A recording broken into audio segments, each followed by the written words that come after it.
Because sure, our Prime Minister might be an incompetent businessman who has gone from failed business idea to failed business idea, while at the same time, through the magic of cronyism, corruption and privilege, amassing a huge amount of wealth.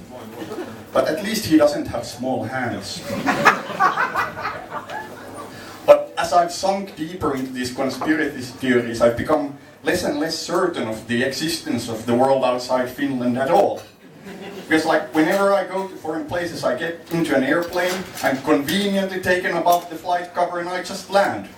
For all I know, all the warm places I visited are somewhere around Hanko. And Spanish is just a particularly incomprehensible form of Finlandssvenska. And St. Petersburg is just a suburb of Porvoo with a fairly impressive art museum. But then it's gatherings like these that reassure me that the outside world is real. Because concepts like community and joy and laughter have surely not come out of Finland. Even more mundane things like the advertising industry gives me comfort. Surely marketing was not invented in Finland. I think still the most successful Finnish TV ad was made 30 years ago and consists of a man luring his friend out to drink by jingling a crate of beer. It hits the Finnish sweet spot of wordless silence punctuated by alcohol. And I think when a few years ago we had a national vote to decide who is the greatest Finn, we missed an opportunity to give credit to the man who really understood this part of the Finnish psyche. Because the winner of that vote was Carl Gustaf Emil Mannerheim, the former supreme commander of the Finnish armies and the figurehead of a failed right-wing coup, which for some reason is never talked about in the school history lessons. And I don't even mind if the winner had been Mannerheim the man, who is actually quite a fitting Finnish hero, but the winner was Mannerheim the myth, the war hero. Mannerheim the man was a proper Finnish war hero, a man who lost every war he ever took part in, except for the Finnish Civil War, which I think kind of counts as an old goal. And sure, I think when fighting with the Finnish armed forces in the 30s and 40s against the might of the Soviet Union, you can kind of excuse the losing. But Mannerheim's track record of incompetence does not start there. No, there's a whole 20-year period before that of global military and personal incompetence, starting with getting thrown out of 3 schools, like getting into trouble in at least 3 different Russian military units, then going on to fight in the Russo-Japanese War on the Russian side. We all know how well that went. But I think my personal favorite is this story that yet again is never mentioned in the Finnish school classes, of him losing a skirmish in Tibet against a bunch of Buddhist monks armed with rocks. And I think this was probably the exclamation mark in a curriculum vitae of continent-wide military losses that made the Finnish government think this is the man who we want to assume supreme command of the Finnish armed forces. But as Finnish as Mannerheim in his accomplishments was, I think the man who really understood the Finnish soul was Tahko Pihkala.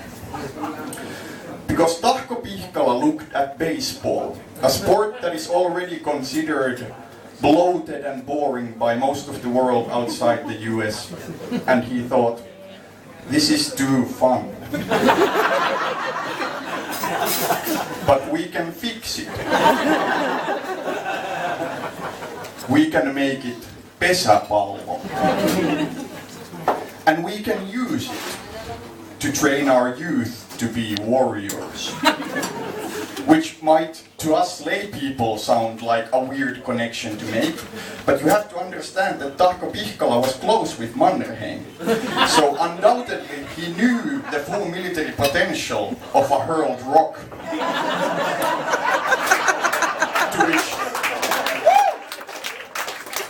most of the Western military establishment at the time was still ignorant.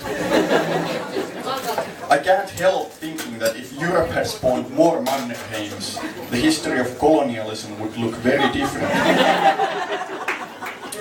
But yes, Tahko Pihkala, he looked at baseball and he looked at the game and he looked at where it was played and he thought, this game is played on verdant fields, on beautiful stadiums with all kinds of comforts for the audience. We shall play it on a dirt field. The field will be grey like the Finnish soul. There will be no stands.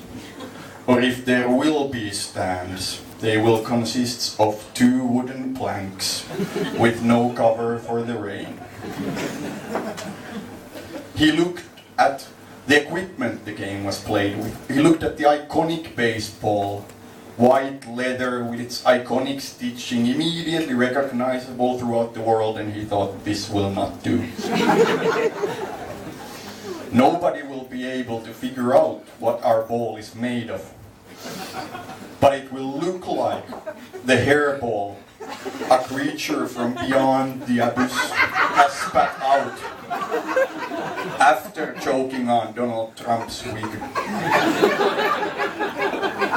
And it will be hard, like life. And he looked at the baseball glove, which is, I don't know if probably a lot of the Finnish audience, you have never held a baseball glove, but it is a luxurious thing. It is thick, padded leather. I mean, looks really well made. It looks like an object that can be desired, an object that is a fitting centerpiece for a relationship between a father and a son. And he thought, we shall make our glove by compressing dog hair and failed dreams. And it will be a thin and flimsy thing, because nothing can protect you from the hard hits that life throws at you. And because of this thinking, I think Tahko Pihkala was indeed the greatest Finn. A poet of the Finnish soul. Thank you for bearing with me, because I think stand-up comedy is an underutilized vehicle for teaching about Finnish history.